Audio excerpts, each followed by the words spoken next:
Buenas tardes a todos. Vamos hablar un poco sobre potencial y la brecha de rendimiento en las Américas. Yo soy Eduardo Lago y a professora Maria irá hablar un pouco sobre o projeto que estamos começando em Paraguai de 3 anos para estar estimando o potencial e brecha para o Paraguai. Eu sou formado na Universidade Federal de Santa Maria, faço parte da equipe Filecrops, no qual nós desenvolvemos projetos em parceria com universidades à volta do mundo. E acá estamos desenvolvendo um projeto com a Universidade de Asunción. Bom, quando hablo de potencial e brecha de rendimento, tenho que falar de onde que tudo começou o projeto. O projeto tem início num projeto em nível global chamado Global Yield Gap Atlas, no qual foi uma iniciativa da Universidade de Nebraska e a Universidade de Wageningen da Holanda, no qual teve um aporte inicial do Instituto Bill e Melinda Gates, no qual o grande objetivo do projeto é mapear as áreas produtivas do mundo e identificar quanto por cento de produto podemos produzir. Hoje já temos o projeto desenvolvido em 70 países, no qual correspondem a 91% da produção de arroz, 86% da produção de mais, 58% de trigo e 82% da soja. Bueno,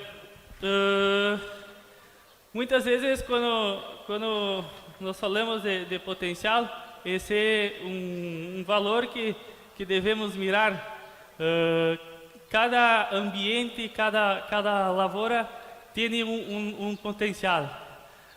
Cada lavoura é ser diferente, em condição de suelo, em condição ambiental. Então, temos que saber o que estamos mirando.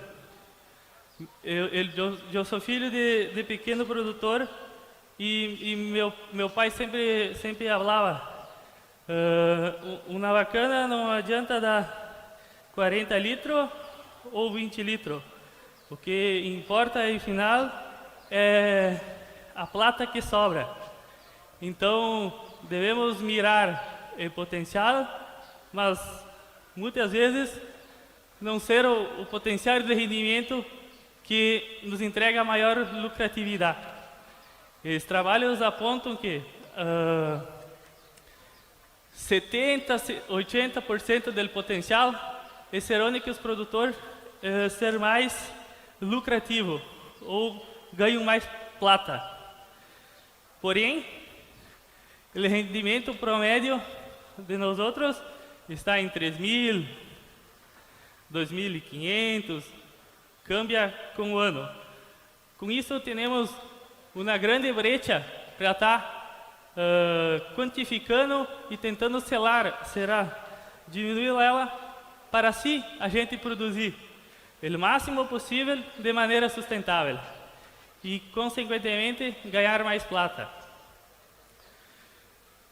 Quando eu falo de potencial de produtividade, esse é um slide muito interessante para todo mundo estar no mesmo nível. Quando hablo de potencial de produtividade, é ser quanto que a gente pode produzir em um determinado ambiente, levando em consideração apenas CO2, a temperatura, radiação e a genética. Apenas isso define o meu potencial de rendimento. Bueno, CO2 não temos como cambiar muito. Radiação e temperatura, sim. Com fecha de siembra, a gente altera radiação e altera temperatura. O que temos mais em mão é ser genética. Então, lá cultivar que temos podemos posicionar melhor para cada ambiente. Acá, esse que define o potencial. Então, para cada ambiente temos um potencial. Cada lavoura temos um potencial. Definido o nosso potencial, começam a vir os fatores que limitam. Os fatores que reduzem o meu potencial. Acá, temos água. Última safra foi muito marcante déficit hídrico, a seca. Então, um dos fatores que reduzem o meu potencial e fazem com que a variação de cada área de você seja diferente é a água e nutrientes. Então, nós temos nosso potencial definido e a redução por água e nutriente. E se chegamos ao nosso rendimento promédio com os fatores que reduzem a minha produtividade. Entre elas, insectos, enfermidade e malezas. Então, acá, nós temos uma boa base para saber quanto podemos investir em nossa lavoura para a gente ter um maior retorno de inversão. Então, eu sabendo quanto que é o máximo que eu posso produzir, eu sei quanto é o máximo que eu posso investir na minha lavoura. Esse será um trabalho que nós estaremos iniciando agora para o Paraguai, juntamente com a professora Maria está falando mais a voz. Bom, mas como está o potencial de rendimento no mundo? Nos demais lugares onde que já foi realizado esse trabalho. Se mirar acá, podemos ver que os maiores potenciais de rendimento se encontram este dos Estados Unidos e região centro-oeste do Brasil. O potencial médio, um pouco inferior a centro-oeste do Brasil e leste dos Estados Unidos. Temos Argentina, Rio Grande do Sul, no sul do Brasil, e também a região oeste dos Estados Unidos. Então, se virarmos, saberemos onde tem as maiores potenciais do mundo. Falando de soja. Bueno, e quais são as brechas de cada uma dessas regiões? Se mirar acá, podemos ver que Argentina, Rio Grande do Sul, Estados Unidos tem uma brecha de 30%. Então, temos próximo dele potencial. Se mirar região de centro-oeste do Brasil, é onde que temos a maior brecha. Então, onde que temos a maior possibilidade de aumentar produtividade nos próximos anos. Hoje, esse projeto que teve início com a Universidade de Nebraska e Vary na Holanda foi principalmente motivado por a crescente da população mundial. Hoje somos 8 bilhões de pessoas, estimativas da FAO que em 2050 seremos 10 bilhões de pessoas. Como vamos sanar a demanda de alimentos? Então, temos que saber até quando nós podemos produzir alimento com a área agricultável que hoje nós temos.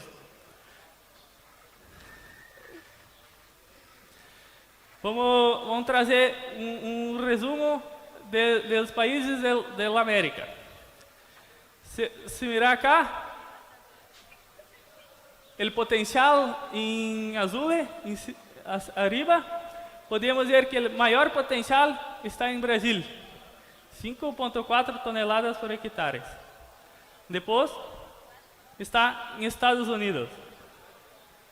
Argentina e Uruguai, muito próximo, 3,9, 3,6. E acá podemos mirar a brecha. 45% de potencial temos de brecha para explorar no Brasil. Estamos explorando somente 55%.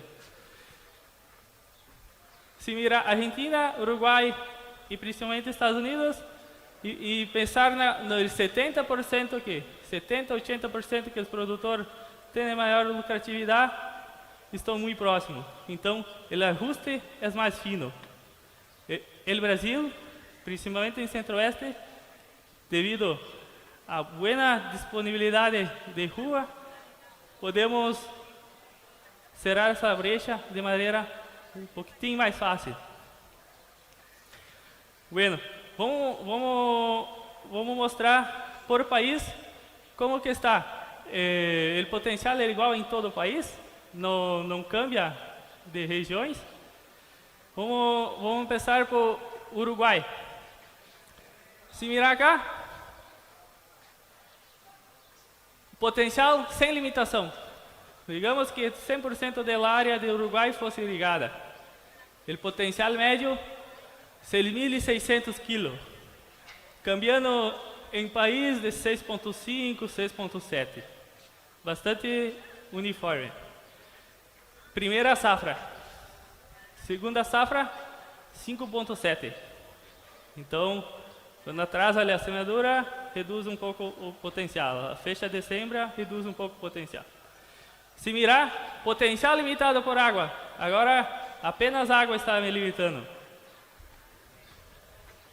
Saiu de 6.6 para 3.6.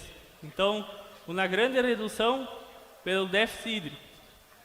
E acá, o mesmo se repete na segunda safra. De 5.7 a 3.4.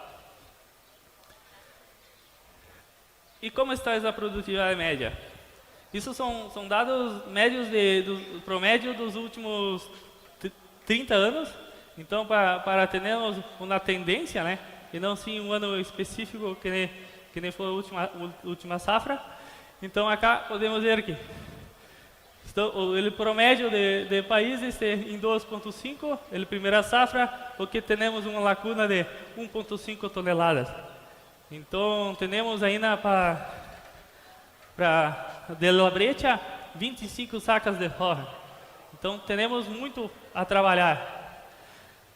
Acá, segunda safra, o mesmo se repete. O promédio é 2 toneladas e uma brecha de 1.7. Isso é o que temos para o Uruguai. Para o Brasil, o que passa será? Para o Brasil, se mirar acá, o país do Brasil, o potencial sem limitação de água, ou seja, o potencial sem limitação de nada, os maiores potenciais estão no sul do país. Se lembrarem do campeonato de SESB, que mira maior rendimento entre os produtores, os campeões sempre saem do sul. Porque o potencial é de 7.4, 7.5, 6.7. Se mirar o centro-oeste, temos um potencial muito bueno, 6.7, 6.5, 6.3. Porém, um tico menor que acá. Se mirar o potencial limitado por água. Agora coloquemos o fator água. O cenário se inverte. Se mirar região de Sorriso, Mato Grosso, o município que mais produz soja no mundo. O potencial produtivo, o potencial de rendimento, 6.3 toneladas. O potencial limitado por água, 6.2. Então, temos uma boa distribuição. Água não ser um fator de muito problema. Às vezes, excesso de água reduz rendimento. Mas se mirar o sul do Brasil, a gente está de 7.5, 7.4 para 4.1, 5, 3.7. Então, a região sul, um dos grandes fatores que fazem que o potencial de rendimento limitado por água seja baixo é o câmbio de la precipitação com os anos.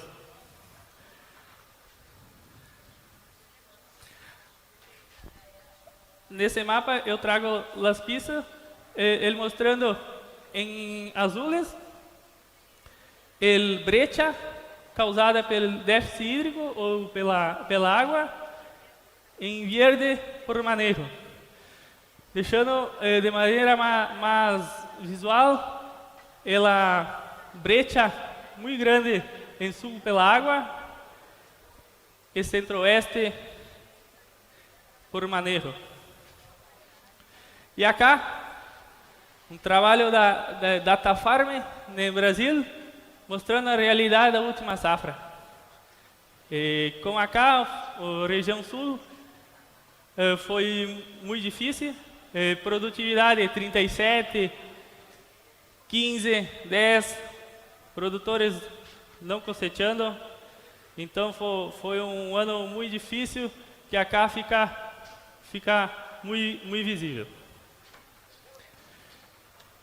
Bueno, depois de identificar as brechas, temos que saber as causas que causam a brecha. Então, ao longo de 5 anos, acompanhamos produtores aplicando as encuestas para ver o que estão fazendo, quando estão sembrando, como está a sua adubação, como está seu manejo de suelo, e assim dividimos os campos de baixo rendimento e os campos de alto rendimento. E tentamos identificar práticas de manejo que estão adotando. Acá podemos mirar os produtores que têm mais alto rendimento no sul do Brasil. Semeadura mais temprana, em outubro, temos uma adubação no promédio de 300 kg por hectare e tem manejo de enfermidade de 3 a 5 aplicações. Se mirar, os produtores de rendimento mais baixo sembram final de novembro, início de dezembro e tem pouca planta, menos de 2.300 plantas, muitas vezes muito furo na lavoura. Bueno, vamos para a Argentina. Argentina, temos câmbio bastante grande de potencial, muito semelhante que Brasil. Aqui é o potencial limitado por água. Se acá temos de 2.2 até 5.2 nas melhores regiões, então temos um bom potencial, mas muito variado dentro do país. E se mirarmos os fatores que causam a brecha, podemos ver que o primeiro fator é fecha de siembra. Então, novamente, que nem no Brasil, os produtores que estão sembrando mais cedo estão cosechando mais. Entre outros fatores que aparecem, é muito distribuição de chuva em meses de enchimento de grano. Então, será o segundo fator que mais causa a brecha na Argentina. Bueno, vamos para Estados Unidos. Estados Unidos, como está os Estados Unidos? Estados Unidos temos, como foi o país onde começou o estudo, temos um refinamento maior. Acá temos a região dividida por regiões, cada color ser uma região climática semelhante e de suelo semelhante. Então, nós outros agrupamos, além de somente climaticamente, com suelo. Com isso, temos diversas regiões dentro do estado, dentro do país dos Estados Unidos, onde se recebe um número que significa se é secano e se é irrigado. Então, se a gente mirar os fatores que vêm causando a brecha nos Estados Unidos, tem muito fator semelhante com nós outros. Em todas as regiões de estudo, o principal fator fecha de siembra. Lá tem uma fecha muito pequena de siembra, devido principalmente à neve e as condições ambientais. Porém, quando consegue semear mais cedo, tens maior potencial ou maior rendimento. Outro fator, cultivar. Las cultivar de ciclo mais curto estão cosechando mais. Entre outros fatores, como a aplicação de inseticida e fungicida, ao contrário de nós outros, lá fazem 0 ou 1 aplicação. Então, quem está fazendo 1 aplicação está cosechando mais. Se mirarmos uma região específica, 4603, que se a naranja, podemos ver o que se passa na região. Nessa região começa com fecha de siembra, depois temos grupo de madurez, fertilizante, foliar e sistema de manejo de solo. Se mirar em regiões diferentes, os fatores cambiam. Acá temos fecha de siembra, espaçamento de linha. Acá temos fecha de siembra, taxa de aplicação de potássio. Então, esse trabalho de potencial e a brecha nos dá uma noção muito boa de quanto podemos produzir, quanto estamos deixando de produzir e o que podemos melhorar para produzir mais.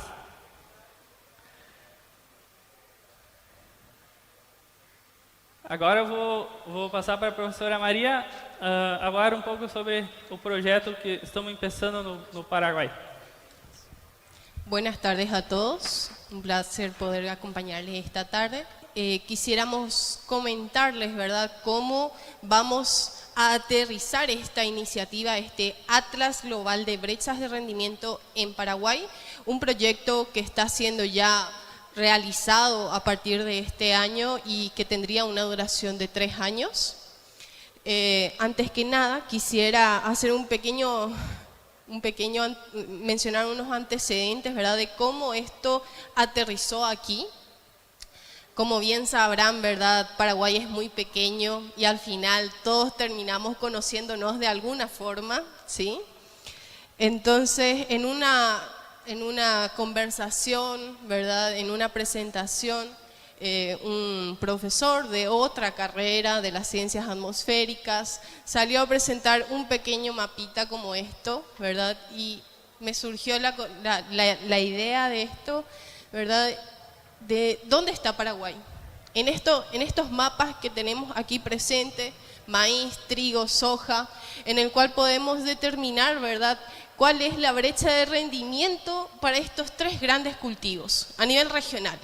Y vemos a Brasil, vemos a Argentina, vemos a Uruguay y el gran faltante justo en el medio, en el corazón, está Paraguay sin datos, ¿sí?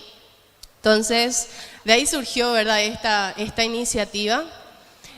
Nos pusimos en contacto con la Universidad Federal de Santa María, a su vez ellos con la Universidad de Nebraska Lincoln, y empezamos ya las primeras conversaciones a finales del año pasado, en octubre realmente, y en noviembre, bien rápido, al mes, los profesionales de la Universidad de Nebraska, de Santa María, vinieron para Paraguay ya para consultar realmente si existía, ¿verdad?, esa necesidad, si es que se veía importante, ¿verdad?, contar con estas informaciones. Entonces, en noviembre de 2021, en el predio de la Universidad Nacional de Asunción, específicamente en la Facultad de Ciencias Agrarias, se reunieron instituciones del sector público, del sector privado, iniciando, ¿verdad?, esta ronda de conversaciones. Acá vemos, ¿verdad?, tanto el sector público encabezado por el Ministerio de Agricultura y Ganadería, el IPTA, la Dirección de Meteorología e Hidrología y la academia también presente. del sector privado. Vemos a muchos de los que están aquí presentes, ¿verdad? Ya nos reunimos desde noviembre del año pasado.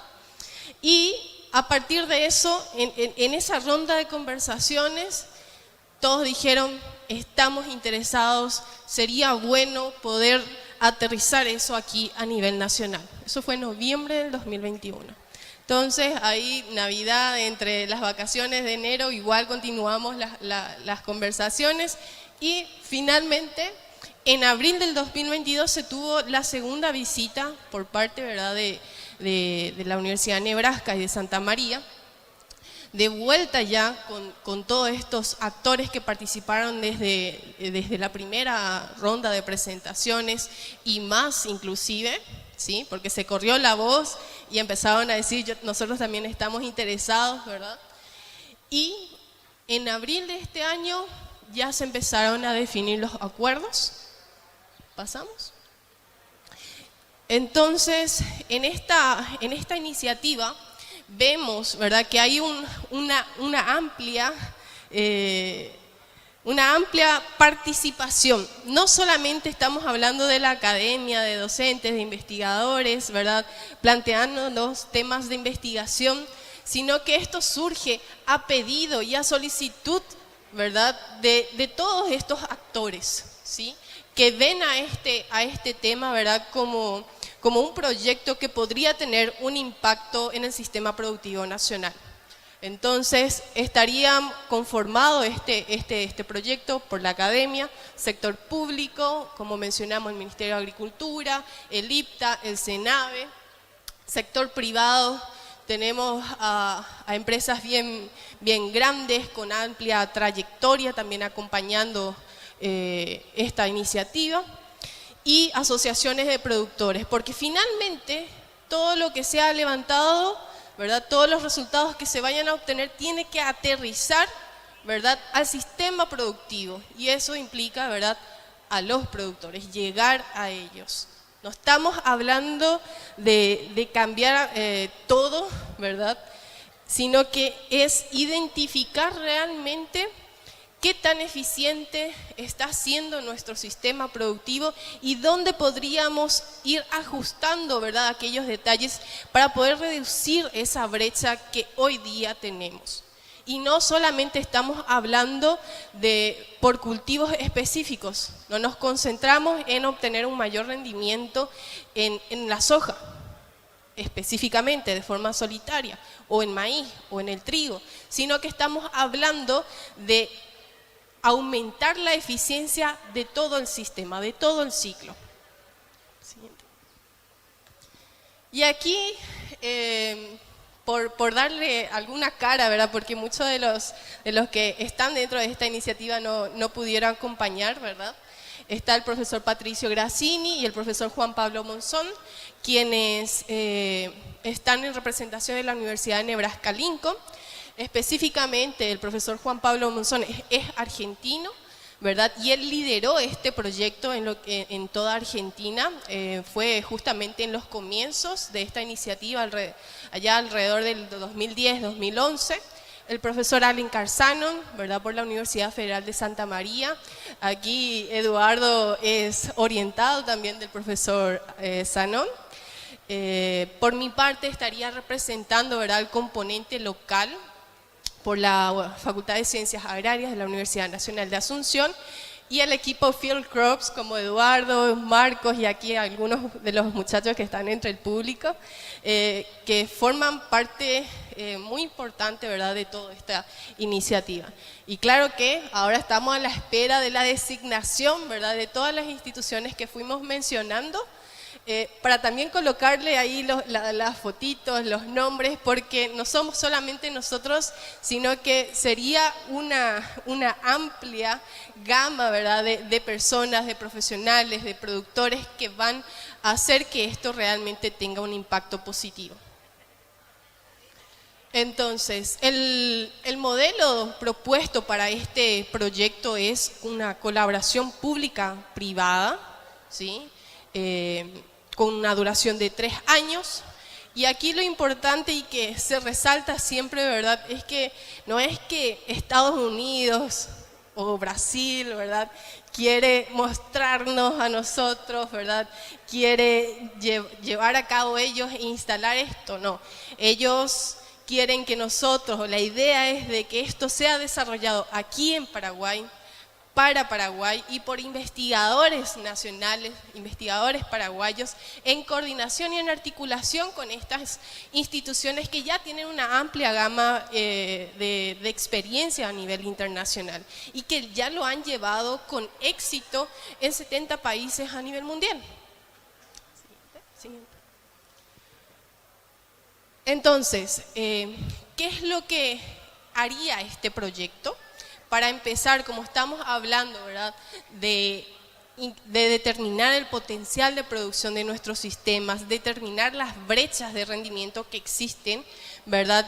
El pilar para poder hacer todo esto, hablamos siempre del componente climático, del componente edáfico y del componente de los cultivos. O sea que tenemos que recolectar esta información para poder estimar ese potencial de producción y específicamente iniciaríamos este proyecto trabajando con el cultivo de soja, maíz y trigo, pero no significa que nos quedamos ahí. En esta primera fase la idea es instalar la metodología, instalar la capacidad técnica nacional para que esto después se pueda ir complementando, ¿verdad?, con otros cultivos también.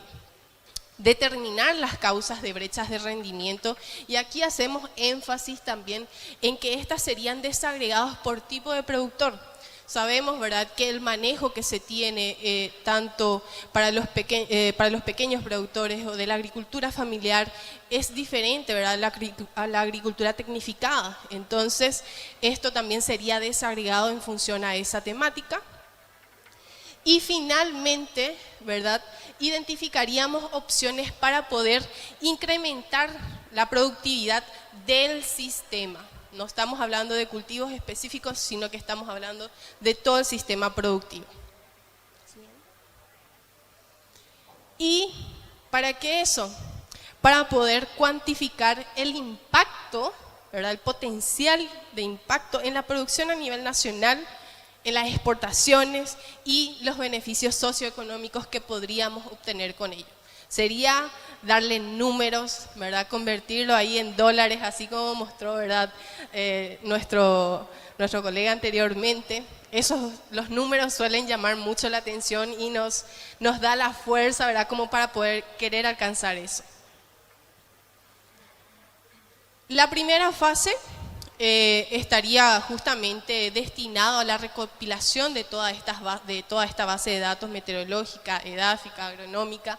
Ya iniciamos este proceso, actualmente estamos en esta primera fase, en donde todos los socios nacionales serán clave para poder identificar, ¿verdad?, estas fuentes de datos y validar la información que se ha recolectado. Ahora, ¿cuál sería el protocolo a aplicar posterior a la recolección, a la sistematización de toda esta base de datos?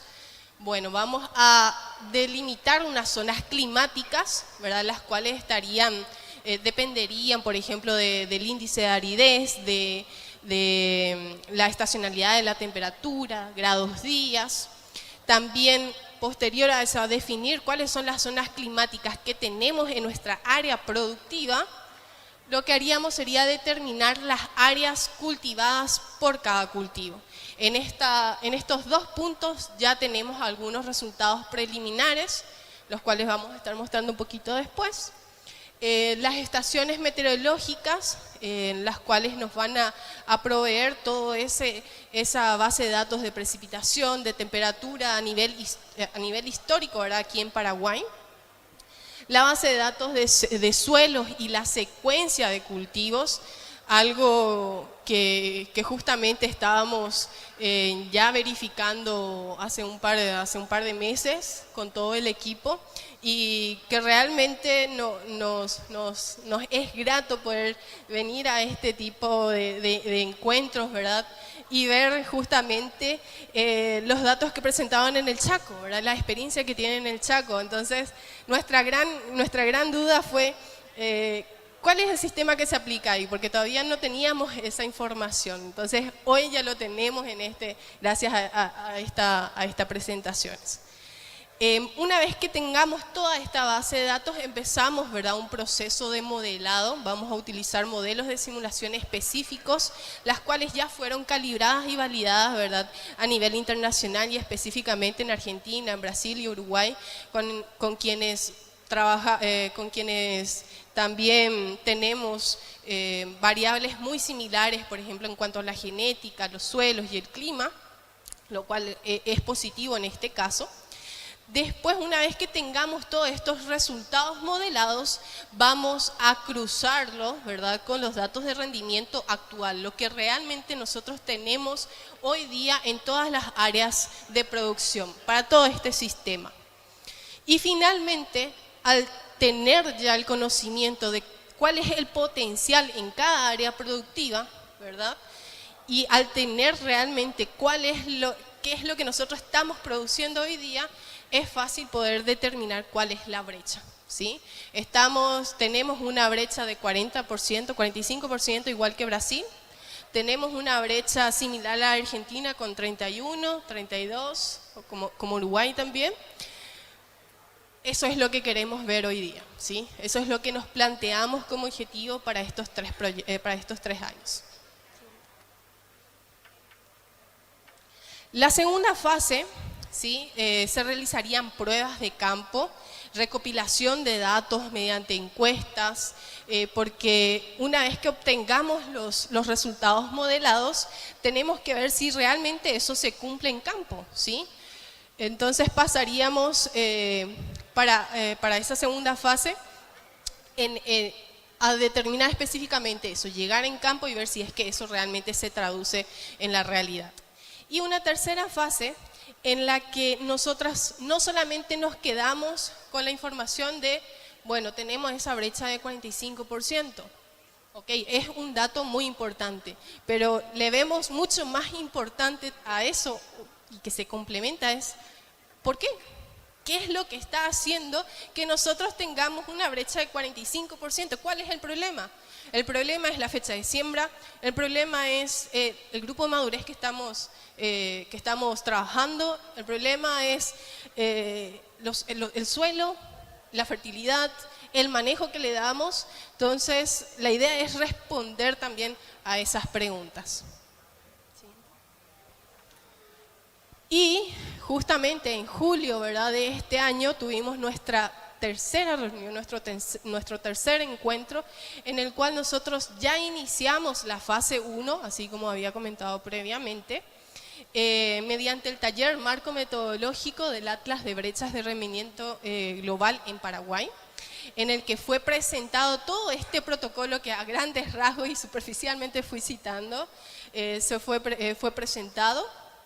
Hubo una amplia discusión justamente con respecto a esto y finalmente identificamos fuentes de datos disponibles en Paraguay, ¿sí? Porque estamos hablando de un récord histórico de datos meteorológicos que gracias a la Dirección de Meteorología ya contamos, pero también estamos hablando de datos de suelo, ¿sí?, a nivel particularmente, ¿verdad?, variables específicas como pH, textura, si es que se tiene datos de capacidad de campo, entre otras. Entonces, mediante esta tercera reunión nosotros ya llegamos a hacer un breve levantamiento de datos con el cual ya contamos con resultados preliminares, las cuales van a ser ajustados durante este siguiente trimestre. ¿Sí? Y estos serían algunos de los primeros resultados con los que ya se cuenta.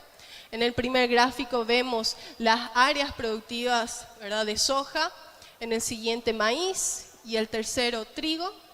Los puntitos que vemos ahí representados serían las estaciones meteorológicas con las cuales estaríamos trabajando. Siguiente, por favor. Aquí tenemos citado algunas de las estaciones. Prácticamente contamos con unas 11 estaciones meteorológicas. Si ustedes se fijan, tenemos como unos medios circulitos, ¿verdad?, que no son tan círculos, ¿verdad?, tienen una forma extraña, Pero esos serían nuestros buffers de referencia, ¿verdad? Las áreas de referencia con las cuales vamos a estar trabajando. Esas serían las áreas de influencia de cada una de estas estaciones meteorológicas, con las cuales nosotros partimos de la identificación del clima de esas áreas. Entonces, evitamos ahí que éstas se sobrepongan, ¿sí? Y consideraríamos solamente las unidades de suelo más representativas en cada una de estas áreas. Siguiente. Entonces, nuestra idea era esta, ¿verdad? Presentarle un poco, ¿verdad?, cuál fue el impacto que tuvo este proyecto a nivel internacional, ¿sí? Estamos hablando de 70 países alrededor del mundo, a nivel regional, ¿verdad? Ya con resultados observados, validados, aceptados por toda la comunidad, no solamente técnicos, científica, sino que productiva, ¿verdad?, de cada uno de estos países. Argentina ya va por su segunda validación, diríamos. Ya lo obtuvieron resultados en el 2010. Entonces, ahora en este año, ¿verdad?, ellos ya están iniciando otra vez de vuelta todo ese proceso para ver si es que con las recomendaciones, con los resultados que ellos vieron, los manejos que ellos aplicaron posterior a eso, si es que tuvo realmente un impacto y ayudó a reducir ese margen de 30% que tenían, ¿sí? Que es lo que nosotros vamos a hacer dentro de 10 años más probablemente, ¿verdad? Dios mediante. Entonces, de nuestra parte, querríamos agradecer a la organización, a la FEPACIDIAS, a todos los aquí presentes por el tiempo que nos han dado, y cualquier consulta estamos a las órdenes. Muchas gracias.